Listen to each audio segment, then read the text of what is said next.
வசியம் என்பது அடிமைப்படுத்துவது என்று பொருள். அதாவது கட்டளையிடுபவன் உத்தரவை ஏன் எதற்கு என்று கேட்காமல் விளைவுகளைப் பற்றி சிறிதும் சிந்திக்காமல் நிறைவேற்றுவதே ஆகும்.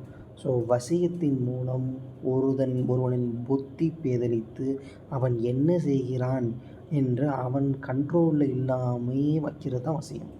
இந்த வசியம் என்பது கண்களாலும் மனதினாலும் அல்லது சொல்லாலும் மற்றவர்களை அல்லது பொருள்களை தன் வசியப்படுத்துவதாகவும் அடுப்பது ஆகும். ஸோ ஒருத்தர் வசதி எப்படி படுத்த முடியும்? தன் கண்ணால் பார்த்தா வசியம் பண்ணிடலாம். அப்போ நம்ம மனசில் நினச்சாலே அவனை வசியம் பண்ணலாம். ஒரு வார்த்தை சொன்னால் அவன் வசியப்பட்டுருவான். அப்புறம் சில பொருட்களை வைத்தும் அவனை வசியப்படுத்த முடியும்.